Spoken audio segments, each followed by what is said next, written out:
Mbak Melani. Apa kabar? Alhamdulillah baik. Gimana? Menjadi wakil rakyat sesibuk apa sih? Yang jelas lebih sibuk dari biasanya.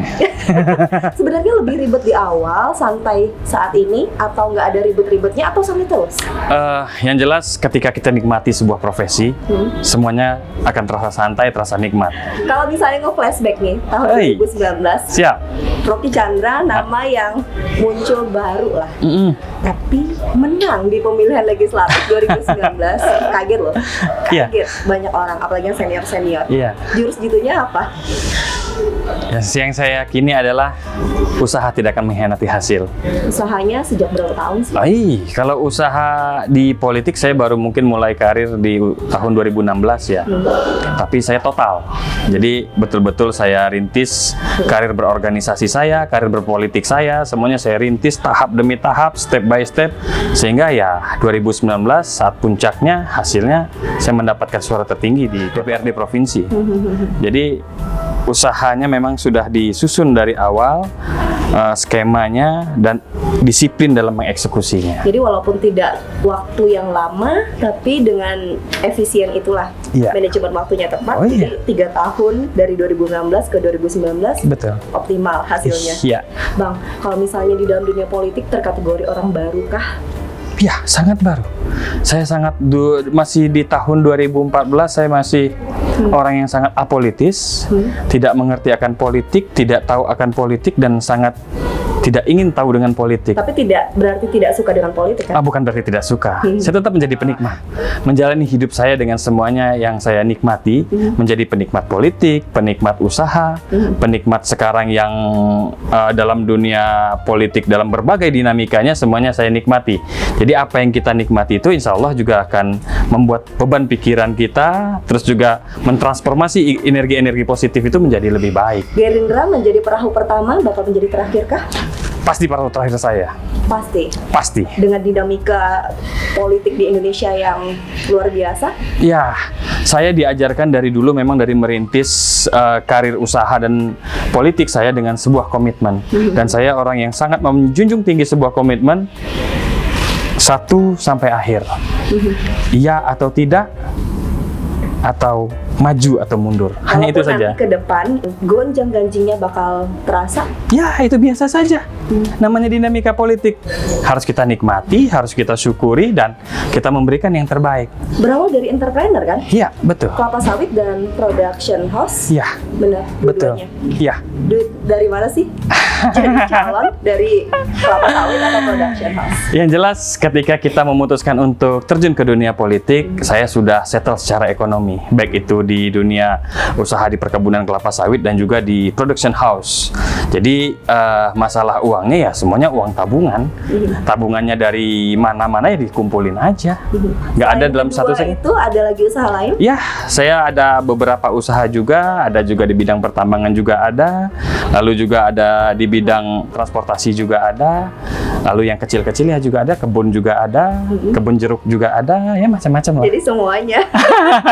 Jadi pundi-pundinya memang disiapkan sebelum menjadi wakil rakyat. Ya, karena memang saya terjun ke politik, memang saya memikirkan saya harus settle secara ekonomi. Makanya ketika saya duduk di parlemen, yang saya perjuangkan hanya hak-hak rakyat.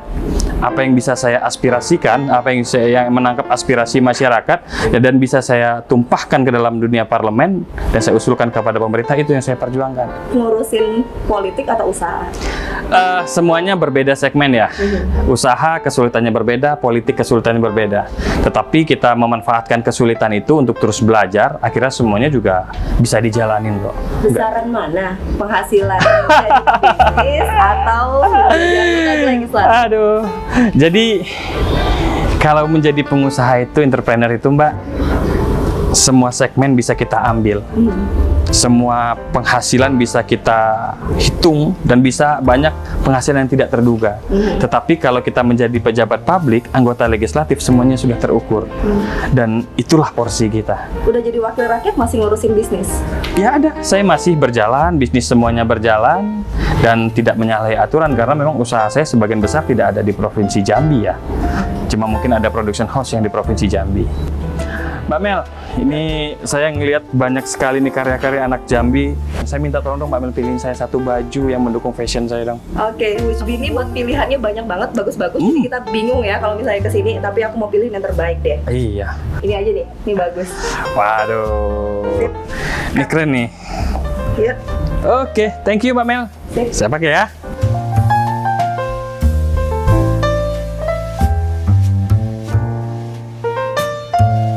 Cakep pakai batik. Pilihan Mbak Mel. Buatan anak Jambi. Batik Jambi ya? Iya, harus kita cintai. Identitas. Siap. Bang, dari Ya. berbagai bidang usaha yang digelutin, production house, perkebunan, seruan mana salah satunya? Kalau bicara keseruan dia punya dunia itu punya keseruannya masing-masing. Di usaha dia punya keseruan tersendiri, di dunia politik juga punya keseruan tersendiri. Ya, tergantung bagaimana kita menikmatinya aja sebenarnya. Jadi seruan mana antara dunia politik, usaha? Kalau dipilih lagi nih. Kalau dipilih sama-sama seru. Tapi yang lebih seru memang dunia politik. Kalau bicara seru, gontok-gontokan gitu? dinamikanya lebih kencang. Kita berhubungan dengan banyak orang, kita berhubungan dengan banyak kepentingan, kita berhubungan dengan masyarakat yang juga memiliki kepentingan untuk disejahterakan. Lebih banyak kisruh internal atau eksternal? Kalau kisruh, bukan kisruh ya, sebenarnya dinamika. Kalau kisruh kita nggak ada kisruh. Dinamikanya lebih banyak dinamika di legislatif, di politik dong. Menjadi fenomena di negeri ini, Ya. gonta-ganti perahu partai, apalagi jelang pemilihan kepala daerah. Bakal ngerasain fenomena itu nggak sih? Ya, kalau bicara fenomena gonta-ganti partai untuk menjadi kepala daerah ataupun menjadi legislatif berikutnya, itu sudah bukan lagi menjadi rahasia publik lagi ya, sudah memang diketahui banyak orang dan itu tidak menyalahi konstitusi. Tapi bagi saya dari dulu memang orang yang menjunjung komitmen tinggi, sekali satu, dia sampai mati. Saya bernaung pada satu rumah, disitulah saya akan selamanya. Terlepas nanti kepentingan saya tidak diakomodir oleh partai politik, itu hal yang lain lagi bagi saya. Sekali Gerindra, bagi saya tetap Gerindra. Menjadi Wakil Ketua DPRD Provinsi Jambi, tersiar kabar yang sangat hangat adalah Rocky Chandra bakal menjadi salah satu calon wali kota Jambi. Bener nggak? Iya, ini sudah menjadi perbincangan publik ya. Tapi saya tidak menampik itu semua. Bahwasanya saya hari ini berada pada jalur politik di legislatif dan nanti kemungkinan akan ke eksekutif, ya itu bisa-bisa saja terjadi. Tetapi saya tetap fokus kerja sampai 2024. Saya ingin buktikan kepada masyarakat bahwasanya saya dapat bekerja dengan baik, saya dapat memperjuangkan aspirasi-aspirasi mereka. Kita lihat nanti hasilnya. Apakah masyarakat membutuhkan saya untuk menjadi wali kota atau tidak? Ketika memang elektabilitas dan akseptabilitas saya baik, kenapa tidak? Saya akan maju. Bursa calon wali kota Jambi memang lagi diperbincangkan terus nih. Iya. Bahkan di Partai Gerindra sendiri ada nama juga yang mencuat. Iya. Bisa disebutin? Boleh? Ya, ada beberapa nama yang mencuat. Silahkan saja. Salah satunya Dr. Maulana. Ya. Bakal menjadi rival? Sebenarnya bukan salah satu ya, ada salah dua lagi. Pak Absor Hasibuan misalnya ketua DPRD sekarang, itu juga menjadi kader Gerindra. Dan memang kita di Gerindra di Kota Jambi banyak sekali kader-kader potensial. Tetapi saya meyakini DPD dan DPP akan mempertimbangkan baik, buruk, dan mengatur strategi untuk Partai Gerindra dan kemajuan Kota Jambi. Saya rasa. Ada 3 nama yang bakal mencuat, udah lobby-lobby, ada diskusi nggak sih dengan... Sejauh ini tidak ada ya lobby-lobby ya, karena memang fasenya juga belum dimulai dan juga belum ada diskusi dengan DPP terkait ini. Ini kan baru di tataran internal di Kota Jambi saja, dan di internal partai pun juga kita belum ada perbincangan yang seperti itu. Tapi bakal berusaha untuk mendekati hati DPP. Kalau kita sebagai kader partai tidak perlu berusaha, memang dari berpartai, berorganisasi dari dulu dan sampai detik ini kita dekat dengan orang DPP. Bukan hanya karena ada maunya aja mendekati orang DPP ya kan? Tapi 2 rival yang tadi disebutin dekat juga nggak? Ya, semuanya mempunyai strategi masing-masing, mempunyai cara bertemannya masing-masing, mempunyai cara memelihara jaringannya masing-masing. Dari ketiganya, kekuatan yang mana? Cara kedekatan pertemanannya? Ya sama saja toh. Toh juga Pak Maulana senior saya sebagai wakil wali kota, berarti beliau mempunyai komunikasi yang baik dengan DPP. Bang Absor sebagai ketua DPRD kota, beliau juga mempunyai komunikasi yang baik, baik itu dengan ketua DPD dan ketua DPP. Saya juga sebagai pimpinan DPRD Provinsi Jambi juga begitu. Sama saja semuanya, tergantung bagaimana nanti strateginya masing-masing. Lalu juga ya DPP yang memutuskan. Urusan manusia itu kita sebagai manusia nih, urusan kita adalah ikhtiar. Urusan hasil yang di atas yang nentuin nanti. Udah ada nggak sih kandidat-kandidat calon wakil wali kota yang udah deket-deket ke Bang Rocky? Sejauh ini belum ada perbincangan konkret terkait hal itu. Tetapi ada beberapa orang memang berkomunikasi. Ya, ini Pak, gimana kalau ini nanti menjadi pasangannya? Siapa ada? aja? Ya, tunggu aja tanggal mainnya. Berapa orang deh? Bisa kasih bocoran? Sudah beberapa ya, beberapa tokoh publik juga sudah berkomunikasi. Kalau 4-5 orang sudah ada berkomunikasi. Wah, rame ya? Ya, itulah ketika kita berbuat baik, pastinya juga akan diterima dengan baik oleh masyarakat. Modal yang disiapkan untuk 2024 apa? Mental. Itu yang penting. Oh iya. Maju dalam kontestasi politik itu yang paling diperlukan adalah mental. Bukan hanya mental sendiri. Tunggu dulu, kita belum bicara tentang mental, kita bicara tentang diri sendiri dulu. Bicara tentang diri sendiri, mental kita pribadi dan mental keluarga kita. Siap nggak nih? Karena ketika peperangan ini dimulai, kita persiapkan diri sendiri, mental kita dulu. Setelah itu baru kita siapkan perangkat lainnya. Perangkat lainnya ya bisa jadi amunisi, perahu perang, perlengkapan, semuanya kita siapkan. Tetapi ya saya juga sedang berusaha meyakinkan keluarga bagaimana dunia politik ini bekerja. Artinya finansial sudah kuat? Ya, kalau untuk maju legislatif, eksekutif, insya Allah.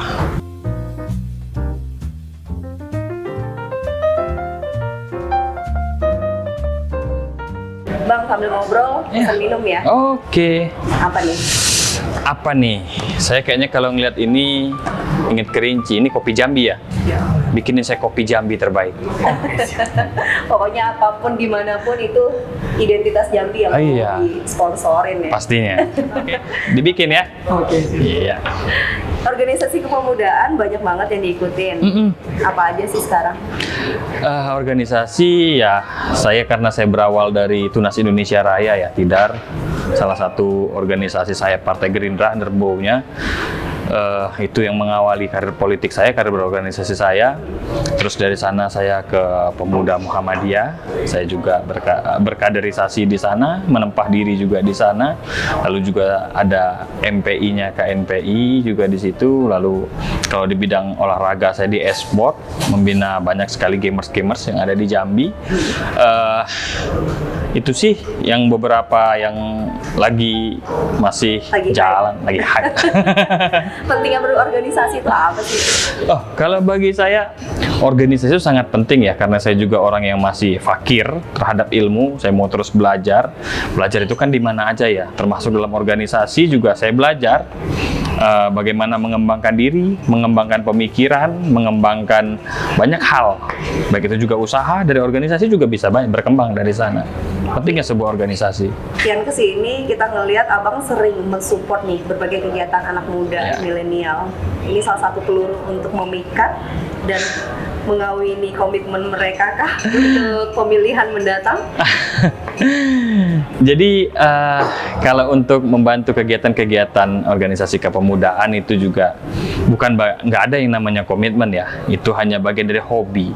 Karena dari dulu jauh sebelum saya berpolitik, saya hobi memang bergaul dengan anak-anak muda, berorganisasi dengan anak-anak muda, dan saya mensupport mereka. Itu sudah bagian dari hobi, bagian dari keseharian saya. Jadi ketika saya berpolitik itu juga sudah terbiasa. Bahwasanya itu nanti juga akan menjadi pemilih setia saya, itu adalah bonus bagi saya. Tapi tujuannya bukan itu. Jadi wakil rakyat, berapa persen sih masih mengurusi bisnis-bisnis ini? Saya termasuk orang yang gagal ya Mbak Mel ya. Orang yang gagal dalam arti kata menyandingkan antara usaha dan politik, antara bisnis dan politik. Jadi memang usaha saya, bisnis saya agak menurun ketika saya memang terjun ke dunia politik. Ini bagian dari konsekuensi ya. Berapa persen turunnya? Ya, hampir 50%. Besar. Ya, sangat besar. Ini bagian dari konsekuensi saya memilih jalur politik yang saya juga harus banyak belajar, fokus dan belajar di dunia politik, di dunia legislatif. Nggak bisa dong saya hanya coba-coba terus main-main. Jadi saya pelajari semuanya sehingga konsentrasi saya terpecah, usahanya mulai agak menurun. Tapi ya saya sadari ini bagian dari proses hidup Khawatir saya. mati nggak sih usahanya? Saya nggak pernah khawatir untuk itu. Karena saya meyakini yang namanya rezeki itu sudah ada yang mengatur. Saya ulangi, tugas kita sebagai manusia itu berusaha. Hasil nanti Allah yang menentukan. Ada intervensi nggak kepada pemerintah agar proyek masuk ke perusahaan pribadi? Jadi karena saya dari dulu memang sudah tidak ada yang namanya bersentuhan dengan APBD, dengan pemerintahan, dan hari ini pun sama, tidak ada perusahaan saya yang bersentuhan dengan pemerintahan, jadi saya juga nggak bisa intervensi apa-apa karena bidang saya bukan di sana. Karena saya menjalani usaha yang memang bidangnya yang saya tekuni. Menjadi catatan buruk untuk DPRD Provinsi Jambi bagi-bagi uang, bagi-bagi bagi-bagi kekuasaan yang pada saat itu di RAPBD Provinsi Jambi 2017-2018 masih ada nggak sekarang? Jujur. Ya, itu menjadi catatan sejarah ya. Tetapi kami di sini, kami 4 pimpinan dan 51 anggota yang lain belajar dari sejarah bahwasanya itu tidak mungkin terulang lagi. 2 kali kami pembahasan APBD murni, ketok palu 2 kali, dan saya pastikan 1000% itu tidak pernah ada lagi.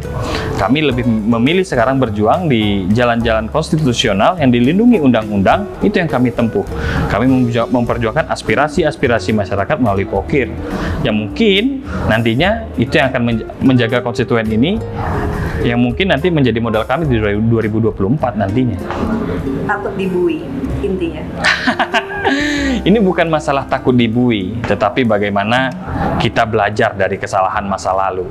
Apalagi anak-anak muda yang sekarang duduk di parlemen lebih kritis, pemikirannya lebih idealis. Ini juga menjadi semangat bagi kami bahwasanya kita harus berbuat yang lebih baik.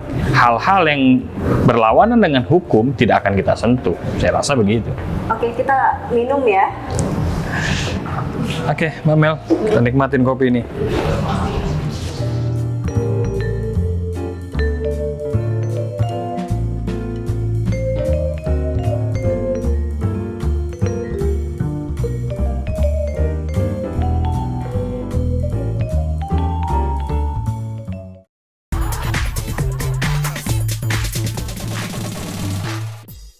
Bang Rocky, kita Iya.